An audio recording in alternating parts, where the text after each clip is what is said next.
Hi dears, good evening.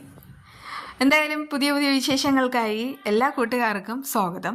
അങ്ങനെ പ്രഭാവതിയാണെങ്കിൽ മുരളിയുടെ വീട്ടിലേക്ക് വരികയാണ്. അവിടെ വരുന്ന സമയത്ത് ഭാർഗവിയും കൂട്ടി നേരെ ജ്യോത്സ്യരുടെ അടുക്കലേക്ക് പോയിട്ടാണ് വരുന്നത്. നന്ദനെ കാണാത്തതിൽ ജ്യോത്സ്യർ ചില ക്ലൂ ഒക്കെ കൊടുക്കുന്നുമുണ്ട്. ഇത്തവണ കുറച്ച് പോസിറ്റീവായിട്ടാണ് വന്നിട്ടുള്ളത്.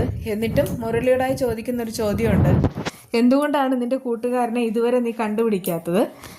അവൻ എവിടെയാണെന്നുള്ള കാര്യമൊന്നും അറിയത്തുമില്ല. ആ സമയത്ത് മുരളി പറയുന്നൊരു കാര്യമുണ്ട്, ഞാൻ എൻ്റേതായ രീതിയിൽ അന്വേഷിക്കുന്നുണ്ട്. ഞാനും ദേവികയും കഴിഞ്ഞ ദിവസം ഒരു സ്ഥലത്തേക്ക് പോയിരുന്നു.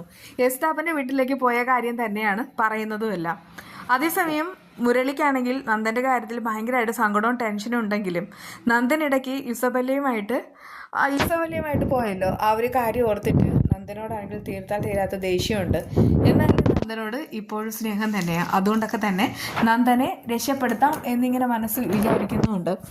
എന്തായാലും മുരളിയുടെ രീതിയിൽ അന്വേഷിക്കുന്നുണ്ട്. പക്ഷേ ഇവിടെ മറ്റൊരു ഗംഭീര ട്വിസ്റ്റ് എന്ന് പറഞ്ഞാൽ, ഇവിടെ ഈ പ്രധാനപ്പെട്ട, അതായത് നന്ദനുമായി ബന്ധപ്പെട്ട കുറച്ച് പേർക്കൊക്കെ നന്ദൻ എവിടെയാണെന്നുള്ള കാര്യം അറിയാം. പക്ഷെ അതറിയാതെയാണ് മുരളി ഇങ്ങനെ തപ്പി നടക്കുന്നത്.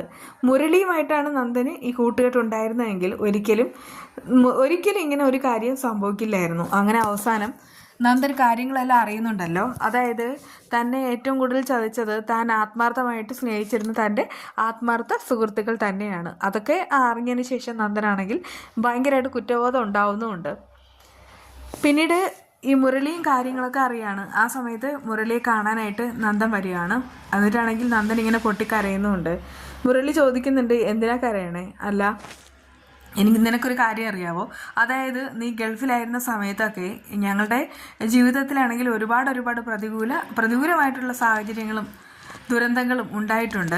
ആ സമയത്ത് നീ ഒന്ന് അടുത്തുണ്ടായിരുന്നെങ്കിലെന്ന് ഞാൻ ഒത്തിരി ആഗ്രഹിച്ചിരുന്നു. എന്നാൽ നീ വന്ന സമയത്താണെങ്കിലോ ഞാൻ നിന്നിൽ നിന്ന് ഒരുപാട് കാര്യങ്ങൾ ഹൈഡ് ചെയ്ത് നടന്നു. അതുകൊണ്ടാണ് എനിക്ക് ഇങ്ങനെ ഒരു കാര്യം നടന്നത്. മുരളി പറയുന്നുണ്ട്, എനിക്കിപ്പോഴും കലിപ്പ് മാറുന്നില്ല എന്ന് പറഞ്ഞതുപോലെയാണ് കാര്യങ്ങൾ. നിന്നെ ചതിക്കുക എന്ന് പറഞ്ഞാൽ അത് എന്നെ ചതിക്കുന്ന പോലെ തന്നെയാണ്. ഇവിടെ നിന്നെ ചതിച്ചത് നീ ഒരുപാട് കൂടെ നടന്ന് സപ്പോർട്ട് ചെയ്ത ആ കെവിനും ഇസബല്ലയാണ്. അതുകൊണ്ട് തന്നെ എനിക്ക് അവർക്കിട്ട് 2 പൊട്ടിക്കണം. പിന്നെ ആ ഇസബല്ല എന്ന് പറയുന്നത് അവൾ ഒരു പെണ്ണായതുകൊണ്ട് തന്നെ ഞാൻ അവളെ വെറുതെ വിടുകയാണ്. അവൾക്കുള്ളത് കാലം കൊടുത്തോളും. പക്ഷേ എന്നെങ്കിലും ഒരിക്കൽ മുന്നിൽ കിട്ടും. ആ സമയത്ത് എന്താന്ന് വെച്ചാൽ ഞാൻ ചെയ്യാം. അല്ലെങ്കിൽ തന്നെ ദേവിക കാര്യങ്ങളെല്ലാം നോക്കിക്കോളും. പിന്നെ കെവിൻ എന്ന് പറയുന്നവൻ, അവനിട്ട് 2 എനിക്ക് കൊടുത്തേ പറ്റൂ. അത് കേട്ടിട്ട് നന്ദൻ പറയുന്നുണ്ട്, ഇവിടെയാണെങ്കിൽ നമ്മളെല്ലാവരും മറന്നൊരു കാര്യമുണ്ട്, ശാരികയുടെ കാര്യം. നമ്മൾ കരുതിയത് ശാരികയാണെങ്കിൽ പൊട്ടം കളിക്കുകയാണെന്ന്.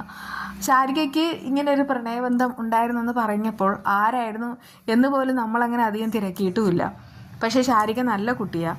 ദേവികയെ പോലെ തന്നെ നല്ല കുട്ടി. എനിക്ക് തോന്നുന്നു ദേവികയെക്കാളും കുറച്ചുകൂടെ സ്ട്രോങ് ആണ് അവൾ ഇല്ലായിരുന്നെങ്കിൽ എൻ്റെ ജീവിതം എന്താവുമെന്ന് ഞാനിപ്പോൾ ചിന്തിക്കുകയാണ്. അത് കേട്ട് മുരളി പറയുന്നുണ്ട്, ഇത് നിനക്ക് വേണ്ടിയിട്ടല്ല, ദേവികയ്ക്ക് വേണ്ടി തന്നെയാണ് ശാരിക കാര്യങ്ങളെല്ലാം ചെയ്തത്. അതിനു വേണ്ടിയിട്ട് അവളുടെ ജീവിതവും ജീവനും പോലും മറന്നിട്ടാണ് കാര്യങ്ങളെല്ലാം അറിഞ്ഞുകൊണ്ടിരുന്നത്. നന്ദ പറയുന്നുണ്ട്, എനിക്കും അതിൽ ഒരുപാട് അത്ഭുതമുണ്ട്. കാരണം കെവിനാണെങ്കിൽ എപ്പോഴും ഇസബല്ലയുടെ വഴിയിൽ ചിന്തിച്ചതാണ്. അതുപോലെ തന്നെ ഇസബല്ല എന്ന് പറയുന്ന ചെന്നായുടെ മുന്നിൽ തന്നെയായിരുന്നു അവൻ. ആ സമയത്തെല്ലാം ശാരിക വിളിക്കാറുമുണ്ടായിരുന്നു. എന്തെങ്കിലും ഒന്ന് ഇടയ്ക്ക് സംഭവിച്ചു പോയിരുന്നെങ്കിൽ ശാരികയുടെ കള്ളത്തരം പൊളിച്ചടിക്കുകേനെ. അതുമാത്രമല്ല, ഇസബല്ല എന്ത് ചെയ്യാൻ മടിക്കാത്ത അവളാണെങ്കിൽ ശാരികയെ ഇല്ലാതാക്കാൻ പോലും ഒരുങ്ങിയേനെ. അത് കേട്ടിട്ട് മുരളി പറയുന്നുണ്ട്, അതെ, അതൊക്കെ ഓർക്കുമ്പോൾ എനിക്ക് അത്ഭുതമുണ്ട്. ഇനിയെങ്കിലും നമ്മൾ 2 പേരും ഒറ്റക്കെട്ടായിട്ട് നിൽക്കണം. അതേടാ, നമ്മൾ ഒറ്റക്കെട്ടായിട്ട് നിൽക്കും. ആ കെവിൻ എന്ന് പറയുന്നവന് 2 കൊടുക്കുകയും ചെയ്യും. എന്തായാലും അവനെ പോലീസ് കൊണ്ടുപോകുന്നതിന് മുൻപ് തന്നെ നമുക്ക് അവനെ വലവീശി പിടിക്കുകയും വേണം. എന്തായാലും മുരളിയും നന്ദനും കൂടെ കെവിനെ കാണാനായിട്ട് പോകും. ആ സമയത്ത് അവർ 2 പേരും ഒന്നിച്ചത് കെവിന് വലിയ ഷോക്കായിട്ട് മാറും. നന്ദ തന്നെയായിരിക്കും അവൻ്റെ മുഖത്ത് ആദ്യം അടിക്കുക. എന്നിട്ട് പറയുന്നൊരു കാര്യമുണ്ട്, ഈ നിൽക്കുന്നത് ആരാണെന്നറിയാവോ? മുരളി എന്ന് പറയുന്നത് എൻ്റെ ആത്മാർത്ഥ സുഹൃത്തല്ല, പിന്നെയോ എൻ്റെ കൂടപ്പിറപ്പ് തന്നെയാണ്. ആ മുരളിയിൽ നിന്ന് പോലും കാര്യങ്ങൾ ഒളിപ്പിച്ച് ഞാൻ നിങ്ങളോടൊപ്പം ചേർന്നു. അതിനുള്ള ശിക്ഷയാണ് എനിക്ക് കിട്ടിയത്. ആ സമയത്ത് തന്നെ മുരളിയാണെങ്കിൽ കെവിനെ തല്ലുന്നുമുണ്ട്. എന്നിട്ട് പറയുന്നുണ്ട്, ഇവൻ പറഞ്ഞില്ലേ സഹോദരനാണെന്ന്. അതെ, അങ്ങനെ തന്നെയാണ് എനിക്കും. സത്യത്തിൽ എൻ്റെ അമ്മ ഭാർഗവി അവിടെ ചന്ദ്രത്ത് വീട്ടിൽ ജോലിക്കാരി ആയിരുന്നെങ്കിലും അങ്ങനെയൊന്നുമല്ല അവിടെയുള്ളവർ ഞങ്ങളെ കണക്കാക്കിയിരുന്നത്. ഞങ്ങൾക്ക് എല്ലാവർക്കും ഒരേ സ്ഥാനം തന്നെയാണ് തന്നത്. ഈ പറയുന്ന നന്ദനുണ്ടല്ലോ, അവനൊരു MLAയുടെ മകനാണ്. എന്നിട്ട് പോലും അത് മറന്നിട്ടാണ് അവൻ എൻ്റെ തോളിൽ കൈയിട്ട് നടന്നത്. എനിക്കാണെങ്കിൽ അക്കാര്യങ്ങളെല്ലാം ഇപ്പോഴും ഓർമ്മയുണ്ട്. അതുകൊണ്ടൊക്കെ പറയാണ്, ഈ നന്ദൻ എന്തെങ്കിലും ഒരു ആപത്ത് വന്നാൽ മുരളിക്ക് അത് സഹിക്കാനായിട്ട് കഴിയില്ല. എന്നാലും നിനക്ക് എങ്ങനെ തോന്നിയില്ല? നന്ദൻ്റെ ഒരു സ്വഭാവം വെച്ചിട്ട് എനിക്ക് അറിയാവുന്ന കാര്യമാണ്. സ്നേഹിക്കുന്നവർക്ക് അവൻ ചങ്ക് പറിച്ചു കൊടുക്കും. എന്നിട്ട് നീയും ആ ഇസബെല്ലയും ചേർന്നിട്ട് ഇവനെ ചതിച്ചു. അതുമാത്രമാണോ ദേവിയെയും നന്ദനെയും അകറ്റാൻ നോക്കി? അത് നിങ്ങൾക്കൊന്നും ഒരിക്കലും നടക്കാൻ പറ്റാത്ത കാര്യമാണ്. ഇതിനേക്കാളും കൊമ്പ് കെട്ടിയ ഒരാളുണ്ടായിരുന്നു, മീര. അവളാണെങ്കിൽ നന്ദനെ കിട്ടാൻ വേണ്ടി ഒരുപാട് കാര്യങ്ങൾ ചെയ്തു കൂട്ടിയതാ. ഈ ദേവികയെ തന്നെ ഇല്ലാതൊക്കെ നോക്കിയിട്ടുമുണ്ട്. പക്ഷെ എന്താ ഫലം? അവസാനം അവളാണെങ്കിൽ മരണത്തിന് കീഴടങ്ങി. അതാ സംഭവിച്ചത്. ഈ പറയുന്ന ഇസബെല്ലയല്ലേ, അവൾക്കുള്ളത് ദേവികയും ശാരികയും ഒരുമിച്ച് കൊടുത്തോളും. പക്ഷെ നിനക്കുള്ളത് നീ പിടിച്ചോ എന്നൊക്കെ പറഞ്ഞിട്ട് മുരളി നന്ദനും കൂടെ തല്ലിയാണ്. നന്ദൻ പറയുന്നുണ്ട്, ഇനി മേലാൽ ഞങ്ങളുടെ വഴിക്ക് നിന്നെ കണ്ടുപോകരുത്. ആ സമയത്ത് കെവിന് പറയുന്നുണ്ട്, നിന്നെ ചതിക്കണം എന്നുള്ള ആഗ്രഹത്തിലല്ല ഞാൻ വന്നത്, പക്ഷേ എനിക്ക് പണത്തിന് ആവശ്യമുണ്ടായിരുന്നു. അതുകൊണ്ടാണ് ഇസബെല്ലയുടെ വഴി ഞാനും തിരഞ്ഞെടുത്തത്. ആ സമയത്ത് അത് കേട്ടിട്ട് നന്ദൻ വീണ്ടും തല്ലുന്നു. എന്നിട്ട് പറയുന്നുണ്ട്, സുഹൃത്ത് ബന്ധത്തെ നീയാണെങ്കിൽ വിറ്റ് കാശുണ്ടാക്കാൻ നോക്കും. അതുമാത്രമാണോ? എൻ്റെ ഭാര്യ ദേവിക MLA ആയതുകൊണ്ട് തന്നെ നീ അതിൽ നിന്നും കുറേ പണം ഉണ്ടാക്കാൻ വേണ്ടിയിട്ട് 1-2 പ്ലാനുകളുമായിട്ട് വരികയും ചെയ്തു. എന്തൊക്കെയായാലും എനിക്ക് എല്ലാ കാര്യങ്ങളും മനസ്സിലായടാ. എന്ത് ധൈര്യത്തിലാടാ എൻ്റെ കുടുംബജീവിതം തകർക്കാനായിട്ട് നീ നോക്കിയത്? എന്തായാലും എനിക്ക് നിന്നെ കൊല്ലണമെന്ന് ആഗ്രഹമുണ്ട്. പക്ഷേ ഞാൻ അകത്ത് പോയാൽ അത് ഓർത്തിട്ട് തേങ്ങിക്കരയുന്ന എൻ്റെ അമ്മയും പിന്നെ എൻ്റെ ദേവിയും പിന്നെ എൻ്റെ ഈ നിൽക്കുന്ന സുഹൃത്തും എൻ്റെ അച്ഛനും എല്ലാവരും ഉണ്ടടാ. അതുകൊണ്ടൊക്കെ തന്നെ അവർക്ക് വേണ്ടിയിട്ട് മാത്രമാണ് ഞാനിപ്പോൾ മിണ്ടാതെ നിൽക്കുന്നത്. പിന്നെ ഈ പറയുന്ന ഋഷി, അവനുള്ളത് കോടതി തന്നെ കൊടുത്തോളും. ആ സമയത്ത് തന്നെ കെവിൻ പൊട്ടിക്കരയുന്നുണ്ട്, എന്നെ ഇനിയൊന്നും ചെയ്യരുതെന്ന് പറയുന്നു. മുരളി പറയുന്നുണ്ട്, സത്യം പറയാൻ നിന്റെ കൈയും കാലും തല്ലി ഓടിക്കാൻ തന്നെയാണ് ഞങ്ങൾ ഇങ്ങോട്ട് വന്നത്. ഇനി മേലാൽ നീ ആരുടെയും ജീവിതത്തിൽ കരടായിട്ട് പോകാനായിട്ട് പാടില്ല.